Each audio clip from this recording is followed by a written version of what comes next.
Assalamualaikum warahmatullahi wabarakatuh. Saya Cecep Putri Fajar Purnama dari kelompok 2 SKB. Kenalkan, nama saya Silvi Nurulya dari kelas 3. Nama saya Dikro Badi, saya dari kelas manajemen G 2014. Akan menjelaskan mengenai keuangan perusahaan CP Banapo Purnama Indonesia. Hari ini saya berada di kantor dan toko besinya. Untuk mengenai keuangan, tentu perusahaan CP Banapo Purnama Indonesia bermula daripada awal modal sendiri dengan kisaran 200 juta kurang lebih. Lalu kemudian berjalan seiringnya waktu, bertambah modal daripada profit yang dihasilkan dari perjalanannya bisnis tersebut. Kemudian ada tambahan dari investor, yaitu CP Duta Purnama Jaya sekitar 100 juta lebih. Barulah perusahaan ini bisa berjalan sebagaimana mestinya. Tentu CP Banapo Purnama Indonesia ini adalah kepanjang tanganan ataupun kepak sayap daripada perusahaan CP Duta Purnama Jaya.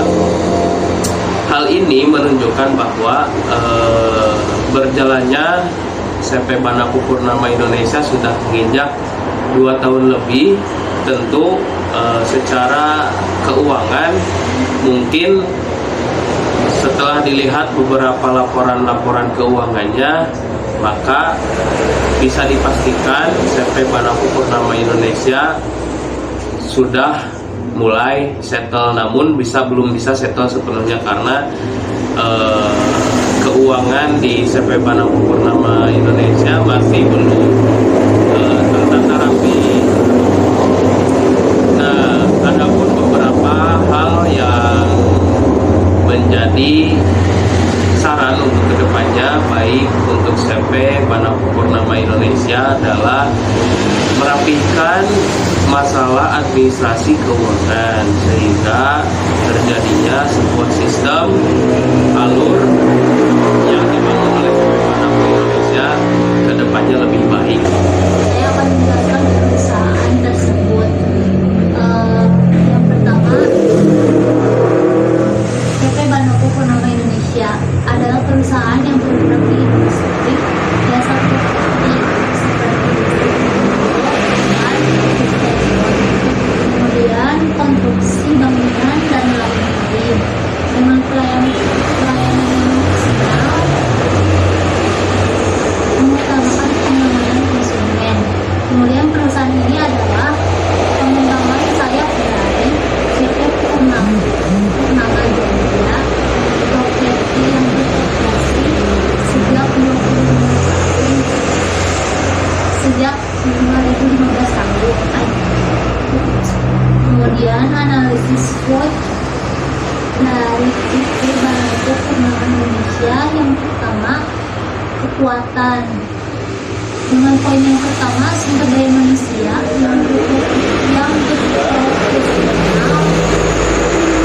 CP Banapo mampu mengerjakan proyek dengan baik dan menguntungkan konsumen. Kemudian pemberdayaan tenaga ahli yang masih melalui program-programnya. Ingin melanjutkan presentasi yang tadi, yaitu awareness kekurangan. Hanya saja dalam dunia industri jasa properti selalu saja berkaitan dengan waktu produksinya yang lumayan sedikit panjang. Satu proyek bisa menghabiskan waktu 1-6 bulan, tergantung proyeknya itu sendiri. Selanjutnya, opportunity atau peluang. CP Banapo Purnama Indonesia berpeluang besar dalam industri kreatif jasa properti yang mana pemerintahan sedang mengedepankan program pemberdayaan ekonomi kreatif. Menyerap industri kreatif bidang jasa properti di Tasikmalaya saja bisa 3,7% menurut Dinas PUPR Jabar. Dengan pasar yang dibilang cukup aktif, dunia properti selalu menjadi incaran masyarakat sebab berhubungan langsung dengan kebutuhan sekunder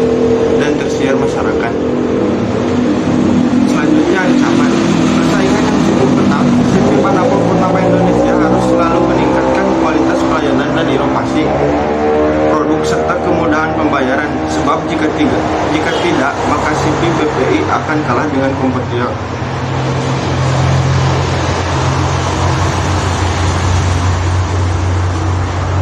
Terima kasih, mungkin segitu yang bisa saya jelaskan. Untuk selanjutnya, perusahaan CV Manapu Purnama Indonesia dalam segi marketing tentu kita juga sudah melakukan beberapa strategi marketing, termasuk bauran pemasaran. Pertama ada 7P ya kalau untuk perusahaan jasa. Pertama ada produk kita juga bergelut di bidang jasa properti, desain interior, eksterior, kemudian arsitektur, kemudian supply dan lain sebagainya. Untuk harga kita relatif lebih murah, tentu juga untuk harga kita sudah menentukan bahwa untuk satu kali produksi jasa itu dihitungnya per meter, sekitaran mulai dari harga 1,5 juta sampai 3,5 juta per meter, itu tergantung ukuran. Dan juga kalau untuk hanya desain arsitektur saja kita menghitungnya 20.000 sampai 50.000 per meter. Yang ketiga itu tempat, kita juga punya beberapa tempat, punya beberapa kantornya di Jalan Tumurun Suaka, berikut juga dengan toko besi dan gudangnya. Lalu kemudian untuk promosi kita juga telah melakukan beberapa strategi promosi melalui Instagram, Facebook, kemudian rencana ke depan kita juga akan membuat YouTube begitu. Secara manual kita juga sudah membuat flyer ataupun brosur seperti ini ya, seperti ini. Kemudian people itu kita dibagi untuk manajerial. Pertama ada ofisial dan tenaga ahli. Untuk ofisial kita mempunyai 4 karyawan, 4 staff ya. Pertama direktur, kemudian keuangan, digital marketing, lalu marketing gitu ya. Hanya baru 4 untuk ofisial. Kemudian untuk tenaga ahli kita juga punya tenaga ahli kurang lebih dari 30 orang tenaga ahli, karena kita fokusnya ke pembangunan ataupun properti itu sendiri. Kemudian yang keenam ada proses. Dalam proses produksi CV Manapu Purnama Indonesia, tentu di perusahaan ini ada yang dinamakan dengan managerial project. Artinya proses produksinya mulai dari membuat sketsa gambar seperti ini, dalam bentuk MMP ya, desain dan sebagainya, barulah kita masuk ke produksi secara profesional begitu. Mulai dari tahapan gambar, mendesain, mengukur, sampai membuat sampai jadi. Itu sekitaran waktu kurang lebih tergantung ukuran, bisa 3 bulan, 1 bulan, bisa 4 bulan, bisa 5 bulan, bisa 6 bulan, tergantung memang kebutuhan dari klien itu sendiri apa. Lalu kemudian physical evidence, secara gamblang perusahaan CV Manapu bergerak di bidang jasa tentu punya kantor yang sedemikian rupa. Jadi itulah mungkin yang dapat disampaikan untuk mengenai bauran pemasaran ke marketing. Kemudian secara analisis pemasaran secara STP ya, segmenting, targeting, positioning. Segmenting kita CV Manapu mulai daripada menganalisis ataupun mengumpulkan data-data setiap secara geografis, secara demografis, geografis, itu mulai dari usia, kemudian wilayah, tempat tinggal, dan sebagainya, pekerjaan, itu kita jualan datanya. Akhirnya muncullah beberapa hasil di mana CP Manapo masih fokus kepada di secara geografis di wilayah Tasikmalaya, Garut, Banjar, Ciamis, Pangandaran, hanya di Priangan Timur saja gitu. Untuk secara usia kita mulai dari usia produktif tentunya ya, dari 20 sampai 40 tahun begitu. Itu secara segmentasi.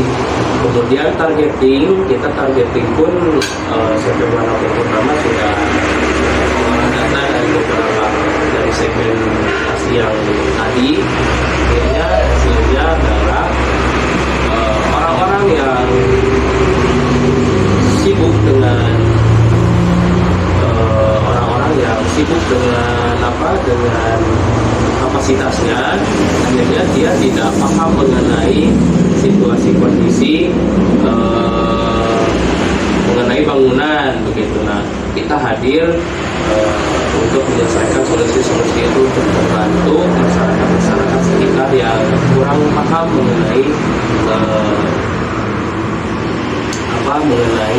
struktur bangunan. Jadi ada orang yang sibuk, ada orang yang dia nggak mau tahu, pengen beres, pengen punya rumah, simpel itu, gitu kan. Jadi arahnya ke sana. Nah, untuk positioning tentu kita lebih ke arah desain arsitektur, kemudian pembangunan untuk membedakan dengan pembangunan. Bedanya kita itu ada konsultasi lebih dahulu sebelum memulai suatu proyek. Artinya mempertemukan antara klien yang dibutuhkan dengan desainer kita. Nah, begitu. Nah, untuk jajaran ofisial struktur organisasi di perusahaan CP Manapo Purnama Indonesia itu pertama ada direktur utama. Direktur utama itu saya sendiri, kemudian ada direktur operasional itu Hadi Asep, kemudian ada direktur keuangan, nah itu dipegang oleh Rini Juliani. Kemudian ada digital marketing oleh Ibu Elis.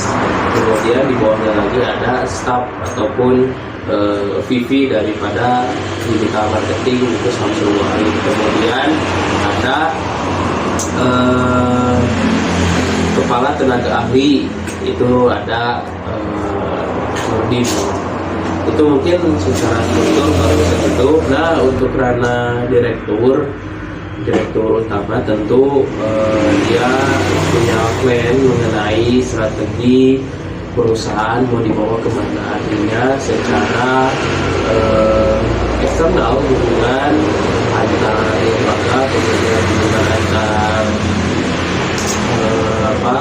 istilahnya proyek-proyek besar itu diatur oleh secara keputusan itu mengacu kepada direktur utama, mengatur, mengelola, menjalankan. Kemudian untuk operasional itu lebih kepada manajerial secara ofisial, kemudian menggerakkan daripada di bawah-bawahnya ada digital marketing, kemudian kepala tenaga ahli. Untuk marketing tentu dia berperan aktif mengenai pemasaran mengenai CP Manapo itu sendiri seperti apa, mereka menyusun program-program seperti apa. Nah, untuk VP digital marketing itu fokus kepada media yang dibangun gitu ya. Kemudian lanjut ke kepala kantor ya, itu kepala tenaga ahli. Kepala tenaga ahli itu dia bertanggung jawab mengenai ranah kerja daripada tenaga ahli tersebut. Begitu mungkin.